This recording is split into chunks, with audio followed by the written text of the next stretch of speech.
অরূপ আর নীলিমার মধ্যে বৈবাহিক সম্পর্ক ছিল ঠিকই, কিন্তু সেই অর্থে ভালোবাসা, যত্ন, একে অপরের ইচ্ছেকে সম্মান করা এসব একদমই তাদের মাঝে ছিল না। তবু ওই যে মা বাবা পছন্দ করে বিয়ে দিয়েছে, বহুদিন থাকতে থাকতে একটা অভ্যেস হয়ে গেছে একসাথে থাকার। তাই মনের টান তেমন না থাকলেও রয়ে গেছে এক ছাদের তলায়। ওদের প্রথম সন্তান ভূমিষ্ঠ হয়েই মৃত্যুর কোলে ঢলে পড়ে। সেই সন্তান ছিল পুত্র সন্তান। এরপর নীলিমার কোলে আসে এক ফুটফুটে কন্যা সন্তান। ওকে পরম আদরে বুকে জড়িয়ে ধরে নীলিমা। কন্যা শিশুর নাম রাখা হয় সুকন্যা। প্রথম প্রথম কয়েকদিন সুকন্যার প্রতি স্বামী স্ত্রীর ভালোবাসা অক্ষত ছিল, কারণ সুকন্যার জন্ম প্রথম সন্তান হারানোর কষ্ট থেকে নিষ্কৃতি দিয়েছিল ওদের। কিন্তু যতই সময় গড়াতে থাকে, সমাজের 5টা মানুষ খোঁটা দিতে থাকে ছেলে পাওয়া সবার ভাগ্যে থাকে না বলে। ততই দিন দিন সুকন্যার প্রতি বীতশ্রদ্ধ হয়ে ওঠে দুজন। চেষ্টা করতে থাকে দ্বিতীয় সন্তান লাভের, কিন্তু নীলিমার কিছু শারীরিক সমস্যার কারণে তা অসম্ভব জানিয়ে দেন শহরের সেরা গাইনোকোলজিস্টরা। ফলত স্নেহের ভাগ কমতে থাকে, রাগের পারদ ক্রমশ বাড়তে থাকে দুজনের সুকন্যার প্রতি। ওকে স্নান করাতে করাতে, খাওয়াতে খাওয়াতে মনে মনে বিড়বিড় করতো নীলিমা, কেন যে ছেলে হলি না। যতই বড় হতে লাগলো সুকন্যা, ততই তার উপর চাপ ক্রমশ বাড়তে লাগলো। ওকে জীবনে সকলের থেকে এগিয়ে থাকতে হবে, ক্লাসে হতে হবে ফার্স্ট, আবৃত্তিতে, আঁকায়, নাচে, গানে হতে হবে ভীষণ পারদর্শী। যারা অরূপ আর নীলিমার ভাগ্যকে দুষেছিল ওদের পুত্র সন্তান নেই বলে, তাদের সকলের মুখে ঝামা যে সুকন্যাকেই ঘষে দিতে হবে, দিতেই হবে। যে বয়সে 5জন বাচ্চা খেলাধুলা করতে ব্যস্ত, সেই বয়সে সুকন্যাকে হিড় হিড় করে নীলিমা টেনে নিয়ে যেত পড়ার টেবিলে। সুকন্যা আপত্তি করলেই জুটত বেদম মার। কেঁদে উঠলে মারের পরিমাণ আরও বাড়ত। অরূপ মেয়ের গায়ে হাত তুলত না ঠিকই, খুব বেশি বকাবকিও করতো না, তবে যা করত তা বকাবকি মারধরের চেয়েও ভয়ঙ্কর। শিশুকন্যার সাথে মাইন্ড গেম খেলতো ও। তুই আমার মেয়ে হয়ে ম্যাথসে 100 পেলি না, 95টা কোনো মার্কস? তুই ঠিকমতো মানুষ না হলে আমার আর বেঁচে থেকে কি লাভ বল দেখি? এটা কী এঁকেছিস? হো, আমি তোর বয়সে এর চেয়ে দ্বিগুণ ভালো আঁকতাম, তাও তো তুই আঁকা শিখিস। আমি আঁকা শেখা দূর, ড্রয়িং খাতা পর্যন্ত পাইনি, এত রঙের বাক্সও পাইনি। শুধু চক দিয়ে দেয়ালে আঁকতাম, তাতেই লোকজন ঘাড় ঘুরিয়ে দেখত। যদি কখনো সুকন্যা ক্লাসে ফার্স্টও হতো, তবু অ্যাপ্রিসিয়েট করেনি কখনো ওর মা বাবা। শুধু একটাই কথা বলেছে, পাস্ট ইজ পাস্ট। তা নিয়ে বেশি মাতামাতি করলে খুব তাড়াতাড়ি মুখ থুবড়ে পড়বে। তাই যা হয়েছে ভুলে গিয়ে সামনের পরীক্ষার জন্য পড়াশোনা করো। হাসে সুকন্যা। ও জানে যদি পরীক্ষায় ভালো রেজাল্ট না করতো, তাহলে কেউ বলতো না পাস্ট ইজ পাস্ট। তখন উঠতে বসতে ক্লাসের ভালো স্টুডেন্টদের সাথে তুলনা করা হতো ওর।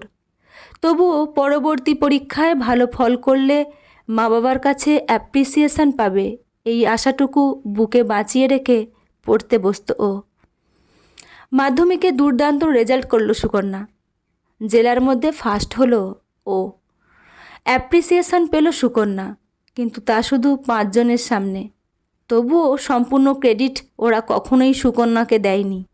ওরা নিজেরাও সুকন্যার কিভাবে পাশে থেকেছে তা রসিয়ে রসিয়ে বলেছে সবাইকে।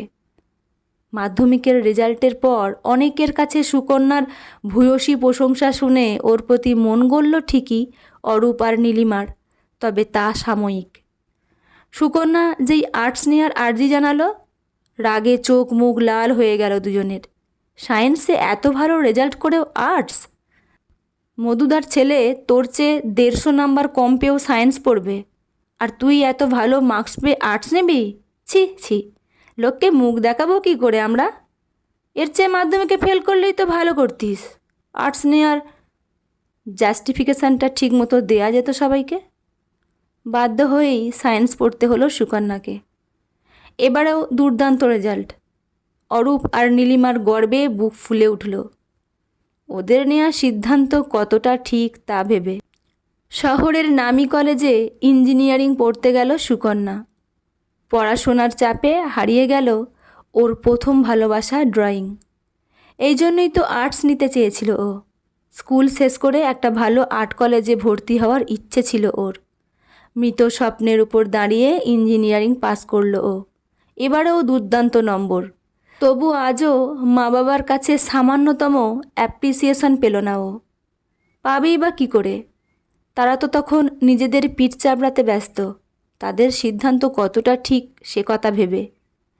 এরপর সুকন্যা গেল এমটেক করতে অন্য এক ইউনিভার্সিটিতে। সেখানেই আলাপ হলো একটি ছেলের সাথে। ছেলেটি সুকন্যাদের ব্যাচের ফার্স্ট স্টুডেন্ট। ছেলেটির ব্যক্তিত্ব, বুদ্ধিমত্তা, কথাবার্তা প্রথম দিনই মন জিতে নিয়েছিল সুকন্যার। ছেলেটির মনেও লেখা ছিল সুকন্যার নাম। তাই প্রেমের সম্পর্কে বাধা পড়তে দেরি হলো না বিশেষ। নীলিমা কিছুটা আন্দাজ করতে পেরেছিল ব্যাপারটা, কিন্তু মেয়ে আজ বড় হয়েছে, ছেলেবেলার মতো মারধর করে তো আর পেটের কথা বের করা সম্ভব নয়। বকাঝকা করলেও তার একটা সীমা রাখতে হবে। তাই মেয়ের ওপর ঈগলের দৃষ্টি রাখতে শুরু করলো ও। নানা অছিলায় মেয়ের কাছাকাছি থাকা শুরু করলো ও। সুকন্যাও আর শিশু নেই, মায়ের মনের ভাব বুঝে নিতে এক মুহূর্তও দেরি হলো না। এমনিতেই মা বাবার প্রতি ঘৃণার স্তূপ জমে গেছে মনে। এখন নীলিমার এই ব্যবহারে সেই ঘৃণার আগুনে ঘি বর্ষণ করল। চেঁচিয়ে উঠল সুকন্যা। এই প্রথম মেয়ের এমন ব্যবহারে হতভম্ব হয়ে গেল দুজন। সম্বিত ফিরতেই শুরু হলো ইমোশনাল ব্ল্যাকমেল। কিন্তু আজ আর সুকন্যা সেসবে ভুলবার মতো ছোট নেই। ইউনিভার্সিটির হোস্টেলে চলে গেল ও। কেটে গেছে অনেকগুলো বছর। সুকন্যা আর সেই ছেলেটি আজ বড় কোম্পানিতে চাকরি করে। বিবাহ বন্ধনে আবদ্ধ হয়েছে ওরা। আজ সুকন্যা তার স্বামীর সাথে গেছে কালী মন্দিরে পুজো দিতে। সুকন্যা এখন 5 মাসের গর্ভবতী। এই মন্দিরে প্রায়ই আসে সুকন্যা। বৃদ্ধ পুরোহিত মশাই ওকে মেয়ের মতোই স্নেহ করেন। পুজো শেষে যখন সুকন্যা বেরুবে বেরুবে করছে, পুরোহিত মশাই হাসি মুখে প্রশ্ন করলেন, কি চাইলি মায়ের কাছে? একটা তো নয়, অনেক কিছুই চাইলাম। কোনটা আগে বলবো তুমিই বলো। আগে বল, ছেলে চাইলি না মেয়ে? দীর্ঘশ্বাস ফেলে সুকন্যা বলল, সুস্থ সন্তান। যেই আসবে আমার কোলে তাকে বড় যত্নে মানুষ করব কাকা। ঈশ্বরের দানকে কখনো পায়ে ঠেলতে নেই গো। আহা, কি সুন্দর বললি। তা আর কি চাইলি? এই যে আমার পাশে যিনি দাঁড়িয়ে আছেন, ইনি তো নিজের জন্য কিছু ভাবেনি না। যেদিন থেকে আমার সাথে সম্পর্কে এসেছে সব সময় শুধু ভেবে গেছে কিভাবে আমাকে ভালো রাখবে। এই মানুষটার শরীরে সুস্থতা, মনের আনন্দ সারা জীবন অটুট থাকুক, এইটুকুই চেয়েছি। আর মা বাবার জন্য? তাদের জন্য কিছু চাসনি রে মা? সুকন্যার দীর্ঘশ্বাস বদলে গেল বাঁকা হাসিতে। কী যে বলো কাকা, ওদের জন্য প্রার্থনা করব না? ওদের কাছে কি ঋণের শেষ আছে আমার? মনে মনে বলল সুকন্যা। ছেলেবেলায় হারানো সেলফ রেসপেক্ট, সেলফ এস্টিম ফিরে পাওয়ার জন্য আজও স্ট্রাগল করে চলেছি আমি। আমার পিপল প্লিজিং নেচারের জন্য লোকে কত সহজে আমাকে ইউজ করে, ম্যানিপুলেট করে। অ্যাংজাইটি ডিসঅর্ডার থেকে আজও সম্পূর্ণ বেরিয়ে আসতে পারিনি আমি। ডিয়ার মা বাবা, কত ঋণ যে আছে আমার তোমাদের কাছে তা কি গুণে শেষ করা যাবে? কি হলো, কি ভাবছিস? বললি না তো মা বাবার জন্য কি চাইলি? দীর্ঘায়ু। আমার লক্ষ্মী মেয়ে, পুরোটা তো আগে শোনো কাকা। আমি চাই আমার প্রিয় মা বাবা এত লম্বা আয়ু পাক যাতে আমার মৃত্যু তারা দেখে যেতে পারে। দেখে যেতে পারে আমার শরীরটা কিভাবে আগুনে জ্বলে পুড়ে ছাই হয়ে যাচ্ছে। সেদিন বড্ড আনন্দ পাবো আমি, বড্ড। কি বলছিস মা? না না কাকা, আমি আমার স্বল্পায়ু চাই না। আমি কেন চাইবো আমার মনের মানুষ তার স্ত্রীকে তাড়াতাড়ি হারাক? আমার সন্তানই বা কম বয়সে কেন মা হারা হবে? এ যে তাদের প্রতি অবিচার হবে। শুধু আমার মা বাবার আয়ুটা লম্বা হোক, ভীষণ লম্বা। যতটা লম্বা হলে তারা দ্বিতীয়বার সন্তান হারানোর কষ্টটা উপলব্ধি করতে পারে। গল্পটি এখানেই সমাপ্ত। গল্পটি কেমন লাগলো জানাতে ভুলবেন না। লেখা সুচন্দ্রা চক্রবর্তী, পাঠে আমি রিমি। দেখা হচ্ছে পরের কোনো গল্পে। ধন্যবাদ।